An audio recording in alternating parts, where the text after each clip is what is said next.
케네디의 원조 정책. 1961년 미국의 대통령으로 취임한 케네디는 다시 예전의 트루먼 정책으로 회귀했다. 1947년 트루먼은 이렇게 말했었다. 트루먼 독트린의 내용이다.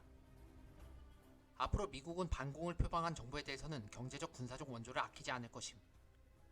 1961년 케네디는 이렇게 말했다. 케네디 독트린이다. 빈곤에 시달리는 전세계 국민들을 미국이 돕겠습니다. 공산주의를 의식해서가 아닙니다. 오직 그것이 옳기 때문입니다. 하지만 누가 봐도 그것은 소련을 의식해서 한 말이었다. 당시 미국은 공산주의가 계속 늘어나는 원인을 면밀히 분석해봤는데 그 결과 내린 결론이 이러했다. 공산주의 혁명은 모두 가난한 나라에서 발생한다는 공통점이 있다. 따라서 공산주의를 막기 위해서라도 가난한 나라의 경제를 발전시켜야 한다. 그런데 케네디가 집권할 즈음 한국에서 긴급 보고서가 올라온다.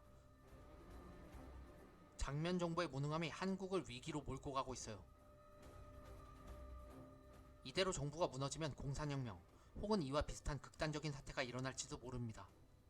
물론 이런 위기감은 이승만 정권 때부터 있어 왔었다. 북한은 고도 성장을 하고 있는데 왜 남한은 정체되고 있는 거임? 이러다가 가난한 남한이 북한을 부러워하다가 갑작스레 공산주의 혁명이 일어날지도 모른다는? 이렇게 말이다. 그러던 중 61년 4월 주한 미국 대사 메카나기로부터 보고서가 올라왔다. 최근 한국에서는 반미 시위, 통일 시위 등의 민족주의적 감정이 일어나고 있습니다. 한국이 붕괴되기 이전에 어서 한국 경제를 발전시켜야 하겠습니다.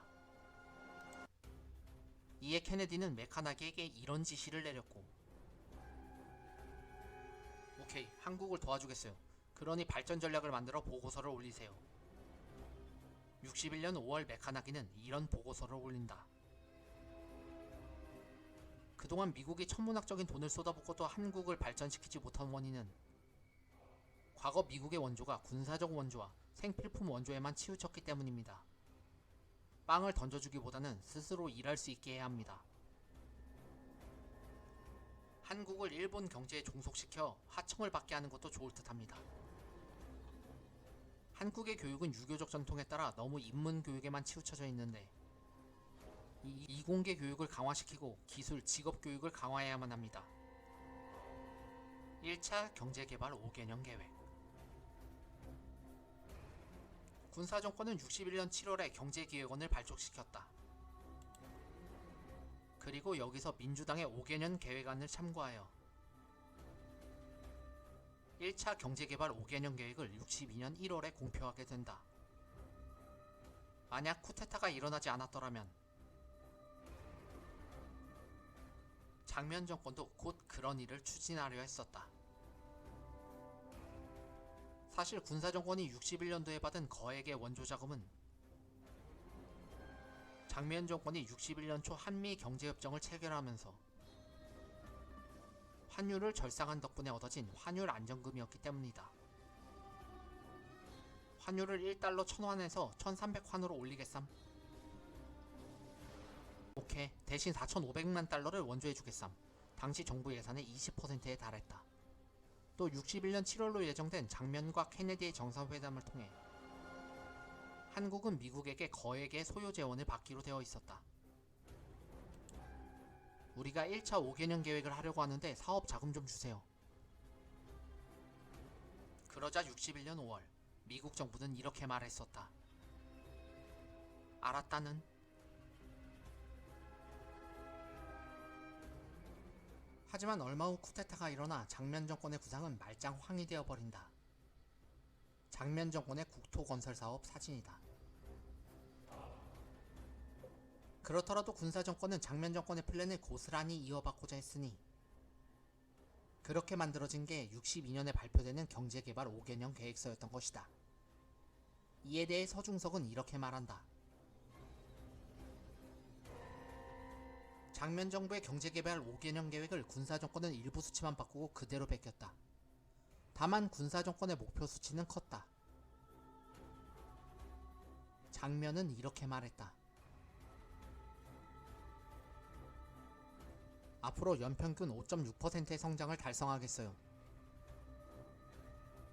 하지만 박정희는 이렇게 말했다. 앞으로 연평균 7.1%의 성장을 달성하겠습니다. 대체 어떻게 말인가? 사실 장면정권과 군사정권의 경제개발 계획의 내용은 거의 비슷했다.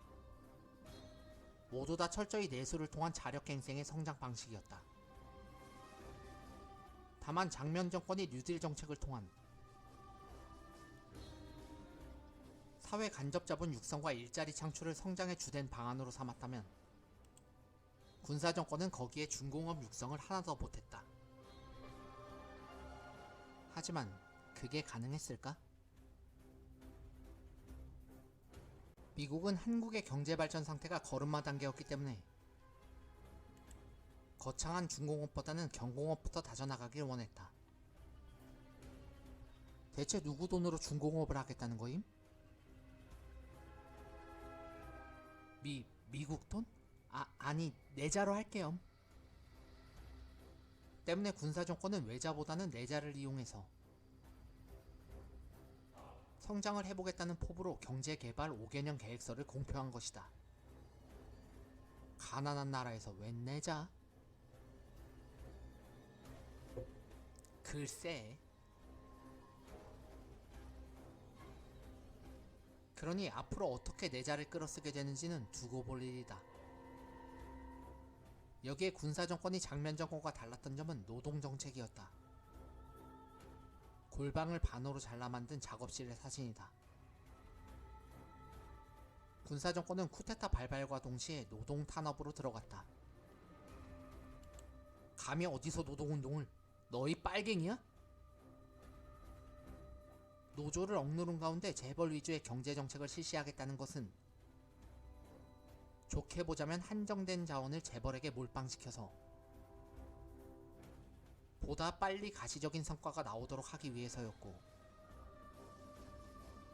그래야만 군사정권이 스스로 정당성을 주장할 수 있었기 때문이다. 가뜩이나 민정이양 문제로 눈치가 보였기 때문에 군사정권은 어떻게 해서든 타당성을 만들어야만 했었지.